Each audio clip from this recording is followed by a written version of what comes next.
Et pourvu que ça dure pour les librairies québécoises, mais la situation, hélas, semble inégale dans le monde francophone. Avec nous, Marc Philipson, en direct de Bruxelles. Merci d'être avec nous, Marc Philipson. En octobre dernier, vous aviez lancé un appel à l'aide. Vous avez une librairie qui s'appelle Filigrane, qui est très grande. Vous en avez d'autres qui sont plus petites. 3 mois après cet appel à l'aide, comment ça va pour vous ? Alors ça va bien. L'appel à l'aide, c'était par rapport à la désertification du quartier. Les communautés européennes, je suis dans un quartier où le chaland européen représente 65 000 personnes. Il a fallu trouver d'autres solutions. Alors, on est sur la même longueur d'onde et je suis tout à fait d'accord avec les libraires québécois. Le lecteur achète plus que d'habitude. Il y a ce besoin d'acheter, de dépenser, de toucher et on en bénéficie pour l'instant. Alors pour vous, c'est quoi? Moins 15% en 2020 par rapport à 2019, s'agissant de votre grande librairie Filigrane, et moins 20 sur les autres librairies, c'est ça? Il n'y en a aucune qui tire son épingle du jeu? Non, en fait, on est à moins 15% pour l'instant, en 2021. Donc l'année a bien commencé. En soi, on fait un chiffre en général très important, il est un peu moins important pour l'instant. Et par rapport aux petites enseignes, à plus petites enseignes, donc par exemple il y a une enseigne avenue Le Poutre à Ixelles, on a carrément doublé le chiffre d'affaires. Donc, en effet, il y a un besoin d'aller en librairie, il y a un besoin de lire, il y a un besoin de partager.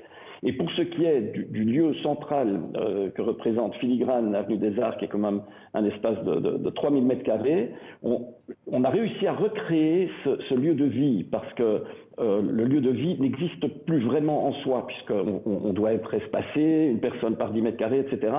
Donc j'insiste sur une chose, c'est que toutes les librairies, pas que nous, doivent vivre pour l'instant, doivent continuer à recevoir. On est le seul lieu culturel actif pour l'instant. Les théâtres ne peuvent rien faire en Belgique. Ces lieux de rencontre n'existent plus. Il reste les librairies et nous devons absolument pousser pour organiser encore plus de rencontres, de lecture ou d'autres choses, tant qu'on peut le faire. Alors, quels sont les livres que vous vendez plus en cette période de pandémie? Plus de romans, plus de bandes dessinées, dites-nous. Alors, la bande dessinée a toujours le vent en poupe, bien entendu. Les parents achètent de plus en plus pour les enfants. On vend énormément de livres pour enfants. Et puis, on a cette chance, comme l'ont dit ces libraires québécois, c'est que le lecteur a besoin de conseils. Donc, on partage. Donc, à partir du moment où le libraire a un coup de cœur, on en vend et on en vend beaucoup plus que d'habitude.